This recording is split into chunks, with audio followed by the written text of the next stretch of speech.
আজকে জায়গাটা খুব সুন্দর জায়গা। স্বয়ং শিব ঠাকুরের পাশেই পূর্ব আচার্যের বন্দনা কত সুন্দর।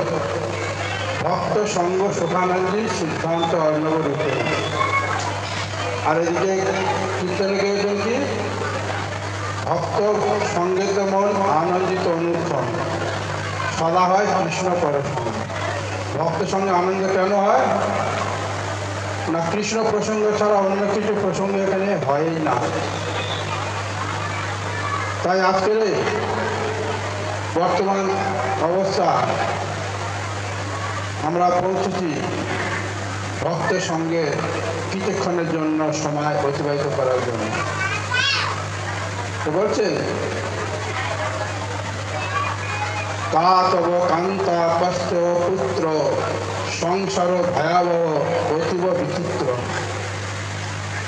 এই সংসার ভয়াবহ সংসারের মধ্যে বিচিত্র ব্যবহার, বিচিত্র চালচলন, বিচিত্র রংঢং এর মধ্যে কি করে ভজন করবে? কে কার পুত্র, কে কার পিতা, কে কার পতি? গতকাল আমরা শ্রবণ করছিলাম যে কার আশ্রয় আমরা নেব, কে আমার অ্যাকচুয়ালি গ্যারান্টি দিতে পারবে প্রকৃত শান্তি রাস্তায় এবং শান্তিময় পুরুষ ভগবানের চরণ কমলে পৌঁছাতে পারবেন এমন ব্যক্তি কি আছে সংসারে? গতকাল শ্রবণ করছিলাম যার কোনো ভয় নাই তার কোনো বিকল্প ব্যবস্থা নাই, আর যার হাতে দেখবেন বিকল্প ব্যবস্থা আছে তার নিশ্চয়ই কিছু ভয় আছে। নিজেকে রক্ষা করার জন্য হোক বা নিজের দেশকে হোক, ঘরকে হোক, রক্ষা করার জন্য সবার হাতে বিকল্প ব্যবস্থা পাশে আছে। গতকাল শুনছিলাম শিব ঠাকুরের হাতেও আছে, নারায়ণের হাতেও আছে অস্ত্র। তাহলে কার স্মরণ নেব? গতকাল শুনছিলাম কৃষ্ণ নাম ছাড়া কোনো নাম করবই না, কিন্তু কৃষ্ণ হাতেও তো অস্ত্র আছে। কিন্তু যে কৃষ্ণের কথা বলছিলাম সেইটা আসলে আমরা শ্রবণ করব, যার স্মরণ গ্রহণ করার দরকার। দ্বারকাধীশ বা মথুরের কৃষ্ণ আমরা অতটা আগ্রহী নয়, তার লীলাও আছে একই কৃষ্ণ। কিন্তু আমাদের যে আরাধ্য কৃষ্ণ হল নন্দনন্দন শ্রীকৃষ্ণ, ব্রজেন্দ্র নন্দন। তাই এখানে সংসারে প্রত্যেকে ভয়ে সন্ত্রস্ত, মানব থেকে নিয়ে, দানব থেকে নিয়ে, পশু পাখি থেকে নিয়ে দেবতারা পর্যন্ত। তার ভয় কার নাই এখানে? দুইজন ব্যক্তির ভয় নাই, দুইজন নির্ভীক, তার কোনো ভয় নাই। সেই দুইজনের সন্ধান আমরা যতক্ষণ না জানতে পারবো, ততক্ষণ তার গুণের কথা না জানতে পারবো, তার প্রতি আমাদের মনটা অবিনিবিষ্ট হবে না। তো সেই নির্ভীক কে? নন্দনন্দন কৃষ্ণ। তার হাতে কোনো অস্ত্র নাই, তিনি কাউকে বধ করেন না, পিতা কোনদিন পুত্রকে হনন করেন না, বধ করেন না। কিন্তু বাসুদেব কৃষ্ণ, দ্বারকেশ কৃষ্ণ হল ঐশ্বর্য পর কৃষ্ণ। আমাদের ভগবানের দিক দিয়ে একমাত্র নন্দনন্দন কৃষ্ণ যেমন নির্ভীক, তার কোনো শত্রু নাই, মিত্র নাই, প্রেমিক ভক্তদের নিয়ে প্রেমের আস্বাদন করেন।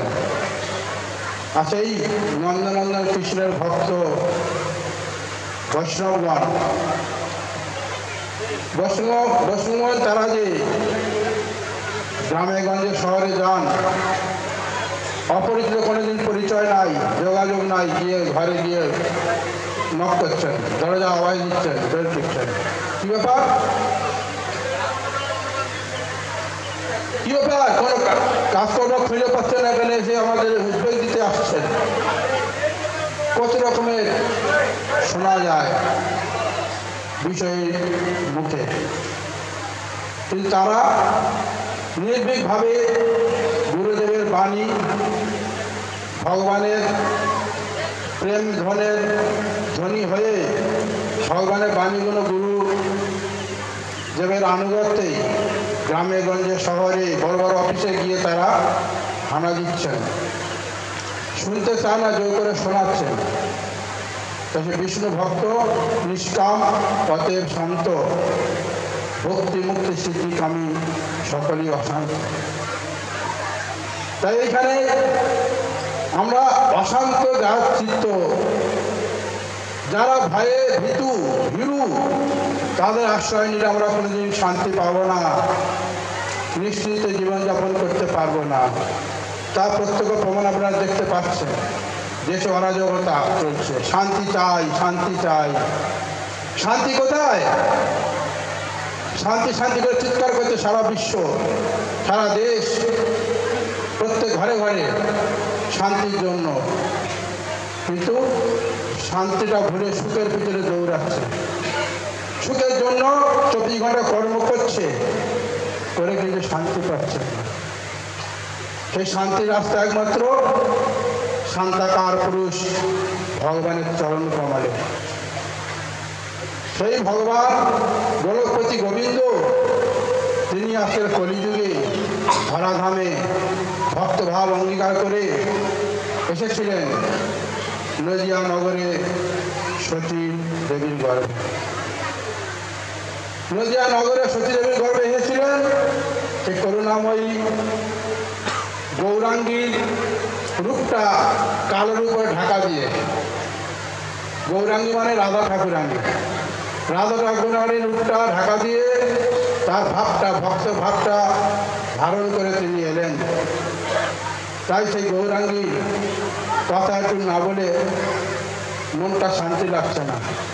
তো বলছেন, জয় গৌরাঙ্গী জয়, জয় রূপাঙ্গী জয়, জয় হেমাঙ্গী জয়, জয় করুণাময়ী কমল লোচনী, জয় বৃষভানু দুলারি, জয় করুণাময়ী কমল লোচনী, জয় বৃষভানু দুলারি, জয় জয় রাধারানী, জয় জয় রাধারানী, রূপে উজারে রং রঙে রে ভোলে ভালি, জয় তীরথ সুকুমারে, জয় রঙে রে ভোলি ভালি, জয় তীরথ সুকুমারে, জয় জয় রাধারানী, জয় জয় রাধারানী।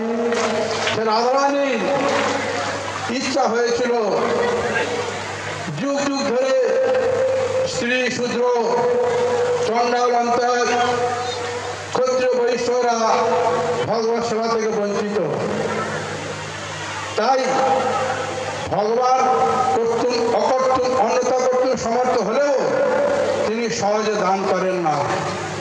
তাই ভক্তের ইচ্ছায় ভগবান গোলকপতি গোবিন্দ ভক্তের রূপটাকে কালোর উপরে ঢাকা দিয়ে তার ভাবটা নিয়ে এলেন সেই গৌরাঙ্গ মহাপ্রভু। গৌরাঙ্গী গৌরাঙ্গ রূপে এলেন।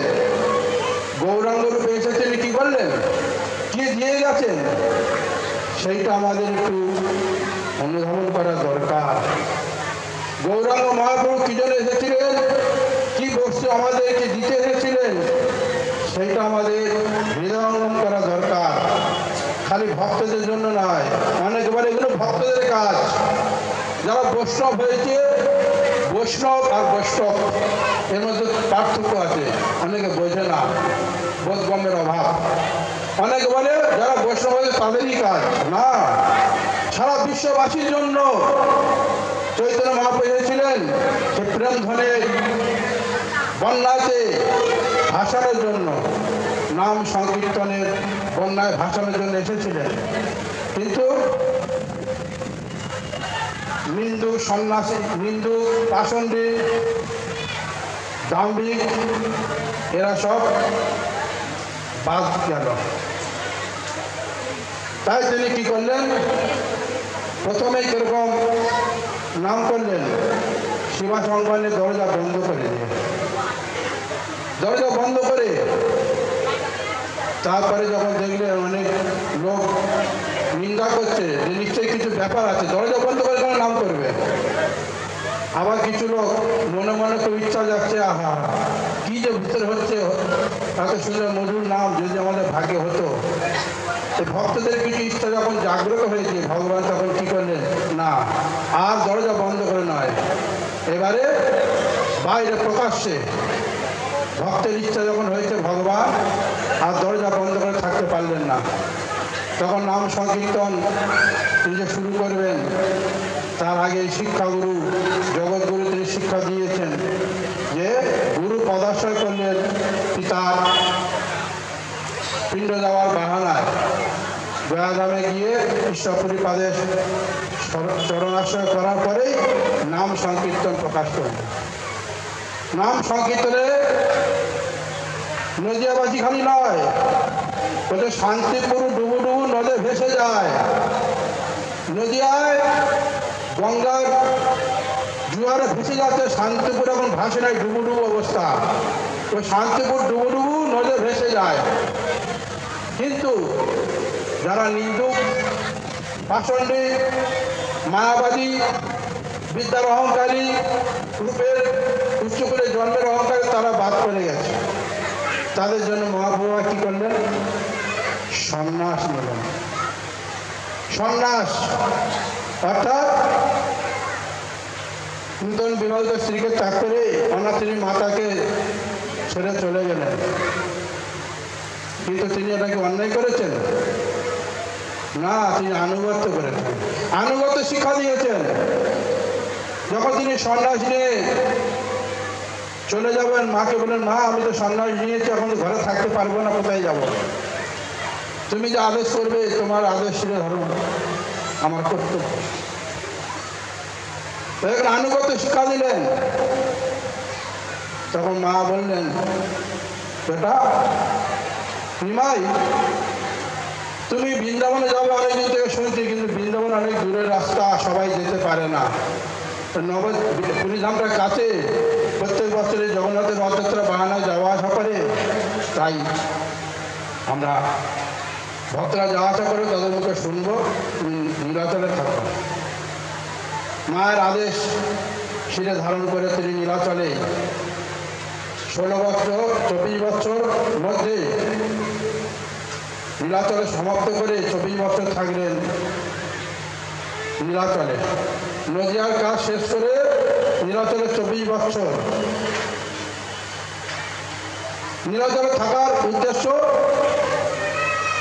না, সেটি দেখলেন যে জগতে এই অর্থরূপে ভগবান পূজিত হচ্ছে, এটা সবার ভাগ্যে জুটবে না, এবং অর্থরূপী ভগবানকে জানে না। তাই ভগবান এটাও দেখালেন, যখন নীলাচলে সন্ন্যাস নিয়ে চলে যাচ্ছেন, মা ক্রন্দন করছে, তখন বলছেন, মা তুমি কেন কাঁদছ, তোমার আমার কোনো বিশ্বাস নাই। আর এরপর আমার দুটো লীলা আছে, আমি এখন সন্ন্যাস নিয়ে নীলাচলে যাচ্ছি, এই লীলা সমাপ্তের পরে আরো 2টি লীলা আছে, তুমি আমার মা, আমি তোমার পুত্র রূপে থাকবো, আসবো। চৈতন্য ভাগবত বলেছে। তখন কিভাবে, আমি অর্চা মূর্তি মাতা, তুমি সে ধরণী, জিভারূপা তুমি মাতা, নামেরও জননী। অর্চারূপে আমি শ্রী বিগ্রহ, আর ধরিত্রী রূপে তুমি আমার মাতা হবে। কারণ ধরিত্রী দেবী থেকে তো বৃক্ষ আদি তৈরি হচ্ছে, পাথর, আর জীবন না থাকলে কথা বলা যায় না। জীবারূপে তুমি আমার মা, নাম রূপে আমি। বর্তমান কলিযুগে আমরা সত্য, ত্রেতা, দাপরে ভগবান এক একটি লীলা দর্শন করে এসেছি, মানে শোনা যায়। কিন্তু কলিযুগে ভগবান এখন 2টা লীলা চলছে। পূর্ণব্রহ্ম ভগবান দারুব্রহ্ম রূপে, অর্চারূপে, বিগ্রহ রূপে আমাদের সামনে এসেছেন। বিগ্রহ মানে বিশেষ রূপে ভক্তের কাছ থেকে সেবা গ্রহণ করার জন্য বিগ্রহরূপে এসেছেন। আর সেই পূর্ণব্রহ্ম ভগবান শব্দব্রহ্ম রূপে শ্রীমদ্ ভাগবত মহাপুরাণ। তাই এই ভাগবতকে আমরা সাধারণ অনেকে মনে করি, কীর্তনগুলো অনেকে সাধারণ গানের মতো মনে করে, খুব ভালো লাগে কীর্তন তাই গাই, এই কীর্তনের ভিতরে ঢোকার চেষ্টা কেউ করি না। ওই জন্য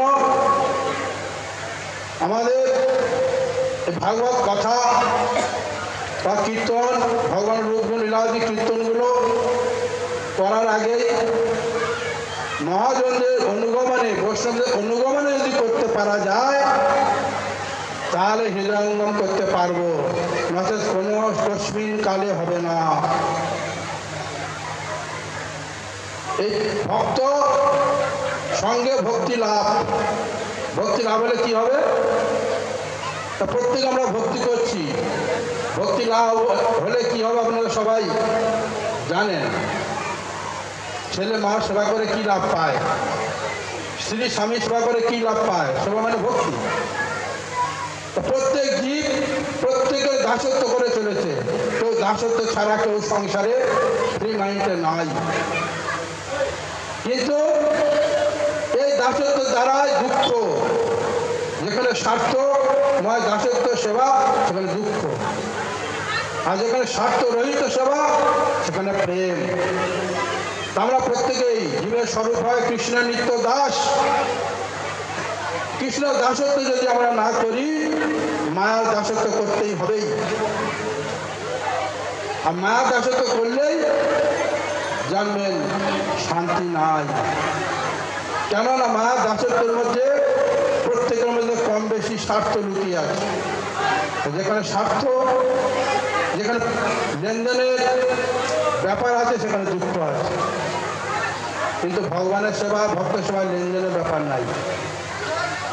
ভক্ত সদা সর্বদা ভগবানের সেবা ছাড়া অন্য কিছু চায় না। তুমি সুখী হবে যাতে, তাতেই আমি সুখী।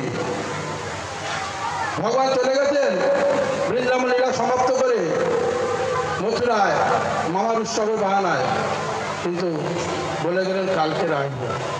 এই আসবো এই ভাষাটা হৃদয়ে বেঁধে রেখে গোপীগণ প্রাণ ধারণ করেছিলেন, কিন্তু অদর্শনজনিত বিরহ সহ্য করতে পারছে না।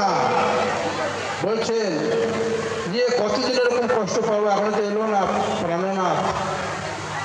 তাই যমুনায় গলায় কলসি বেঁধে প্রাণ ত্যাগ করাই সহজ স্থির করেছেন, প্রাণ বিসর্জন দিবেন। যমুনার কিনারে গিয়ে পরক্ষণে চিন্তা করছেন, আরে আসবে তো বলেছেন প্রাণনাথ, কৃষ্ণ আজ বলেছে যদি আসে আমাদের দেখতে না পায় তাহলে খুব কষ্ট পাবে। কৃষ্ণ কষ্ট পাবে এই চিন্তা করে প্রাণ ত্যাগ করতে পারছে না। কিরকম সেবা দেখিয়ে গেছেন, কিরকম প্রীতিটা দেখিয়ে গেছেন। আমরা সামান্য একটু সুখ দুঃখে ভেঙে পড়ি, একটু ভজন করতে না করতে, গাছে উঠতে না উঠতে এক কালি কলা আমরা চাই।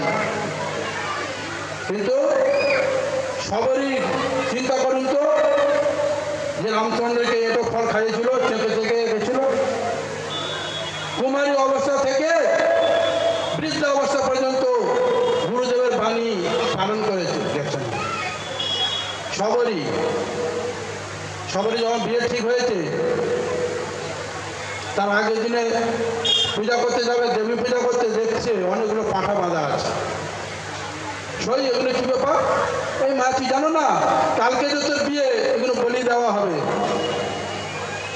বুদ্ধি হবে, খাবে। বলে আমার সুখের জন্য এতগুলো জীব হত্যা, আমি বিয়ে করবো না।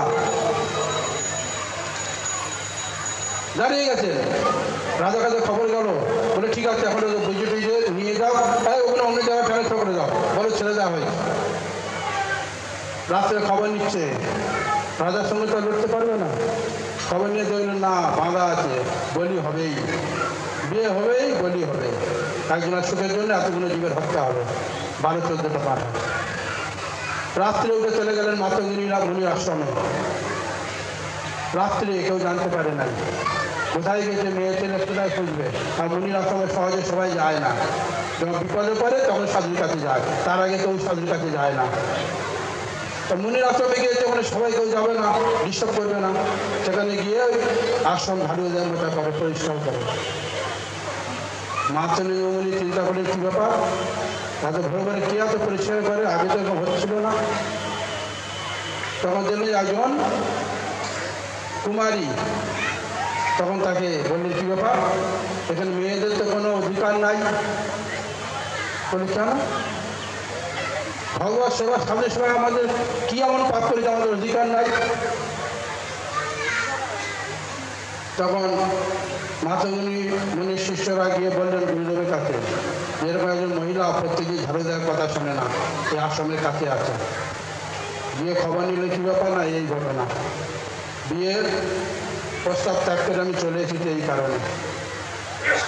তখন তিনি বললেন যে আশ্রমের একটা শিষ্টাচার আছে, নিয়ম শৃঙ্খলা আছে, এই জন্য আমি বাহ্যিক জিনিস তোমাকে মন্ত্র দেব না, দিচ্ছি না। তো সেবাই তোমার মন্ত্র, আমি তোমাকে এই সেবা দিয়ে গেলাম। প্রভু রামচন্দ্র এই আশ্রমে আসবে, তুমি প্রত্যেকদিন নিয়ম করে ঝাড়ু দিয়ে সংস্কার করে ফল ফুল তুলে রাখবে, প্রভু রামচন্দ্রকে অভ্যর্থনা করবে। কেননা এইসব আমার শিশুগুলো বসে আছে, সব এক একটা বড় বড় অহংকারী দাম্ভিক, বড় বড় সব সাধু হয়ে গেছেন, যোগ্য ব্যক্তি হয়ে গেছেন। ভগবান যেখানে অহংকার দম্ভ, সেখানে ভগবান আছেন না। তোমার মধ্যে গুণটা আছে, আমি তোমাকে মন্ত্র দিলাম, সেবাই তোমার মন্ত্র, তুমি সেবা করে যাবে। কবে আসবে বলে নাই, টাইম বলে নাই, ডেট বলে নাই। মুনি চলে গেছেন। সেই কুমারী অবস্থা থেকে বৃদ্ধা অবস্থা পর্যন্ত সেবা করেই যাচ্ছেন। শরীরা পাচ্ছে না, প্রভু আসছে না, মনের মধ্যে তার কোনো জাগে নাই যে ওই প্রভু তো এখন এলো না, আজকে একটু শরীরটা ভালো লাগছে না, বিশ্রাম নিই, আবার কালকে মা তুলে রাখবে না। চিন্তা করলে যদি আজকে যদি প্রভু আসে, তাহলে গুরু সেবা গুরুবাণী আমার পালন করা হলো না। প্রত্যেক দিন নিয়ম করে ফল ফুল তুলে রাখবে থেকে আর আশ্রম পরিষ্কার করে রাখছেন। চোখে জলে ভাসছেন, গুরুদেবের বাণী ঠিক মতো আমি মনে হয় পালন করতে পারলাম না, তাই প্রভু এখনো দর্শন দিলেন না। বয়স হয়ে গেলে কয়দিন বা থাকবো, এরপরে গুরু বাণীটা কে পালন করবে? চোখে জলে যখন ভাসতে লাগলেন, কাঁদতে লাগলেন, তখন প্রভু আর থাকতে পারলেন না। প্রভু রামচন্দ্র থাকতে পারলেন না। এইসব ভক্তিটা আমাদের কোথায়? চিন্তা করে ভালো করে দেখুন, নিজের নিজের বুকে হাত দিয়ে। ছেলের কাছে যে প্রেম, মেয়ে জামার কাছে যে প্রেম, সেটা ভগবানের কাছে আছে কি ততটা? প্রত্যেকে নিজের বুকে হাত দিয়ে দেখুন। ভগবানকে ভোগ দিবেন কি? এত বড় থালা নাকি? হ্যাঁ, এত এত বড় বড় লোকের জানাবো বাতাসা। যখন জামাই আসবে, তখন জামাইকে ওই বাতাসা ওই থালাতে আলাদা করে গ্লাসে জল দিতে পারবে? এইখানে আপনারা নিজেরা বিচার করুন, আমাদের প্রেম কোথায়? আমরা ভগবানকে ঘরে রেখেছি, পূজা পাঠ করছি, গুরু পদাশ্রয় করেছি, মালা জপছি, কতটা সময় মালা জপছি মন দিয়ে, আর কতটা সময় বিষয় চিন্তা করছি। এইখানে পরীক্ষা। তাই এই সবেরই মতো গুরু বাণী পালন করে যদি আমরা ঠিক মতো গুরুদেবের দেওয়া মালাটি জপ করতে পারি। গুরুদেব দিয়েছেন, গোপাল মূর্তি যায় না, রাধাকৃষ্ণ মূর্তি যায় নাই, গুরুদেবের ফটো আর গুরুদেবের আরাধ্য যে রাধা গোবিন্দ চৈতন্য মহাপ্রভু। নাকি আর কিছু দিয়েছেন নাম দেওয়ার সময়? তোমার আমাদের মন চায় না, গোপাল না হলে কি ভালো লাগে? ঠাকুর খাচ্ছে কি না খাচ্ছে, বিশ্বাস নাই, গুরুবাণীর প্রতি বিশ্বাস নাই, তাই একটা গোপাল রাখতে ইচ্ছা হয়। তখন বাড়ি গিয়ে দেখছে সুন্দর রাধাকৃষ্ণ মূর্তি সাজিয়ে রেখেছে, এই একটা রাধাকৃষ্ণ মূর্তি নিয়ে আসে। তারপরে আগ্রহ করে নিয়ে এলো। তারপরে কিছুদিন পরে পাচ্ছে না, শরীর সবসময় তো তুলায় না, আগ্রহ করে বিগ্রহ, তারপরে বিগ্রহ পরে নিগ্রহ, গলগ্রহ, তারপর নিগ্রহ। ছেলে বউরা তো হরিনাম নিল না, এক কাজ করে মন্দিরে দিয়ে তাহলে গঙ্গায় দিয়ে বাগবাজারে গঙ্গার কাছে অনেক ঠাকুর দেখা যায় মন্দিরে। এটা ভুলবেন না, গুরুর বাণী বিশ্বাস করে যদি আমরা পালন করে করতে পারি, এই জন্মে পাবোই পাবো। আমি 14 বছর 12 বছর বয়সে হরিনাম নিয়েছিলাম। ভক্ত উল্লঙ্ঘ গোস্বামী মহারাজ বলেছিলেন, এই সব ছিপড়াগুলো নিয়ে এসেছে হরিভজন করতে, ডাটাগুলো চিবিয়ে শেষ করেছে, ছেলে বউ আত্মীয় স্বজনের কাছে জীবনটা শেষ করেছে, ছিপড়াগুলো নিয়ে এসেছে। তুমি এসেছো সারা জীবন গুরুগুলো থাকবে তো? তাই বললাম চেষ্টা করবো। বলি স্কুলে যাবে না?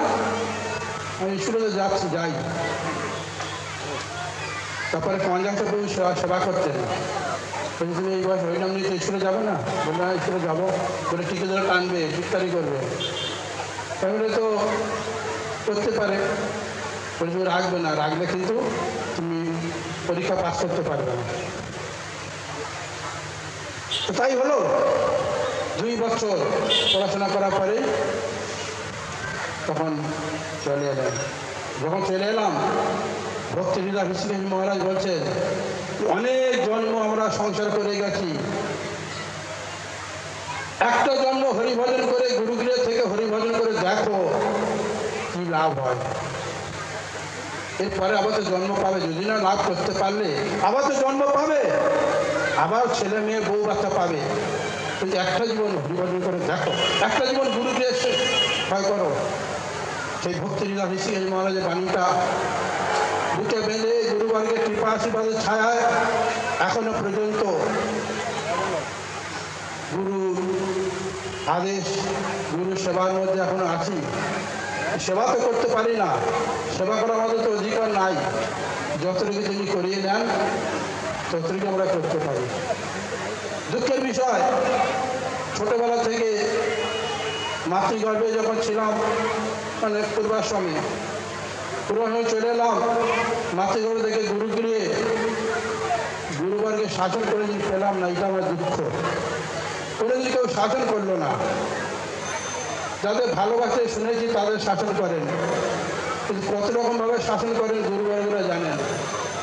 কাউকে শাসন করে ভালোবাসেন, কাউকে আবার তো প্রীতি দিয়ে পরীক্ষা করে দেখেন। তাদের 4 জন গুরু পদাশ্রয়, গুরুর আশ্রয়ে জীবনটা অতিবাহিত করলাম, এখনো পর্যন্ত শাসন আমি পেলাম না। বর্তমান গুরু পাদপদ্ম ভক্তি সুন্দর সন্ন্যাসী গোস্বামী মহারাজের চরণে এসেছি। একসময় কোনো কারণবশত দিল্লি থেকে যখন চলে এলাম আমরা 4-5 জন, ওনার চরণ তলে এসেছিলাম কাশী মঠে। তখনও শাসন পাই নাই। কেন হয়েছে, যাও চলে যাও, তখনও শাসন পাইনি। এটা আমার দুর্ভাগ্য না সৌভাগ্য জানি না। কাকে শাসন করে কৃপা করেন, কাকে আবার পিঠি দিয়ে সেবা দিয়ে করেন জানি না আমি। তবে আমাদের প্রত্যেক সাধকের এটাই লক্ষ্য রাখতে হবে, গুরু বাণী শাস্ত্র কথা হৃদয়ে দৃঢ়ভাবে বিশ্বাস করে চলতে হবে। তাহলে আমরা নিশ্চয়ই এই জীবনে ভগবত সেবা রাজ্যে পৌঁছাতে পারবোই পারবো, এতে কোনো সন্দেহ নাই, নিশ্চয়ই পারবো।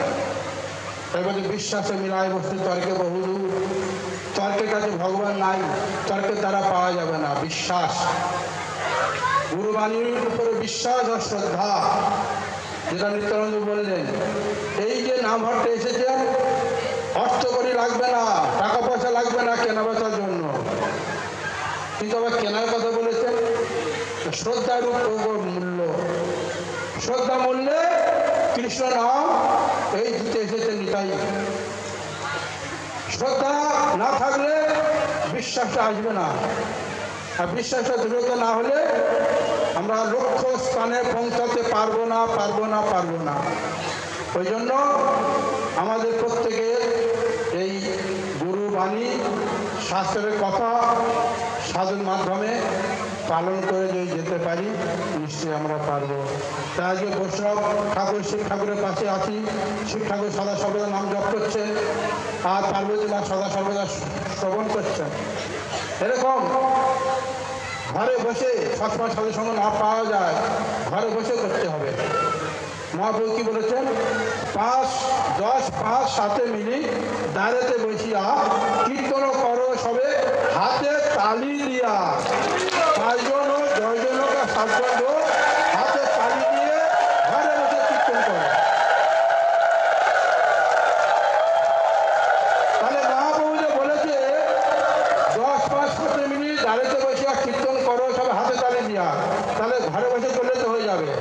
তাহলে ধামে যাওয়ার দরকার নেই তো, হ্যাঁ? এই নামটা যাওয়ার দরকার নেই তো নাকি? যখন এই সঙ্গ পাবে না, মঠে যেতে পারবে না, না মঠে যাওয়ার সুযোগ পাবে না, প্রত্যেকদিন নিয়ম করে করার জন্য বলেছেন 5, 10, 7 মিনিট ঘরে যে কজন মেম্বার আছো ঘরে বসে হাততালি দিয়ে কীর্তন করো, তাহলে কি হবে? লক্ষ্যস্থানে পৌঁছাতে পারবোই, তা হৃদয় মন্দিরে গৌরসুন্দরকে বসাতে পারবো। তাই জন্য বলছেন হৃদয়রূপ নদিয়া হৃদ নদিয়াতে সুরধনী তীরে প্রাণ প্রিয় গোরা চাঁদো নাচিয়া বেড়ায় রে, হৃদ নদিয়াতে সুরধনী তীরে প্রাণ প্রিয় গোরা চাঁদো নাচিয়া বেড়ায় রে। গোরা চাঁদকে হৃদয় মন্দিরে নাচাতে হবে কীর্তনের মাধ্যমে, তবেই যদি আমরা গোরা চাঁদের গুরু বাণী পালন করতে পারি, গোরা চাঁদের সুযোগ করতে পারি। তাহলে এটা মনে রেখে আমাদের হৃদয় মন্দিরে গোরা চাঁদকে নাচাতে হবে। খালি নবদ্বীপে গেলাম, বছরে একবার নেচে এলাম, ওটা চার্জ দেওয়া হলো, ব্যাটারি চার্জ, ওটা 1 বছর ঘরে বসে গোরা চাঁদকে হৃদয় মন্দিরে নাচাতে হবে নাকি? সবাই পারবেন তো? এইটা আমাদের সংকল্প করে চলতে হবে। তা সময় কম, গুরু পাপগ্র বললেন যেমন টাইম কম, রোদের সময় অধৈর্য হয়ে যাবে, বসতে পারবে না বেশিক্ষণ, তো অল্প সময়ের মধ্যে একটু সার কথা বলবে। তা সার জিনিসটা আমি নিজে জানি না কি সার কি অসার, তবে গুরু বাণী আর শাস্ত্রে একটু অনুশীলন করে যতটুকু পেয়েছি, বলার মতো ক্ষমতা নাই, যেটা বলার সেইটুকু বলেছি, আমার কোনো ক্ষমতা নাই।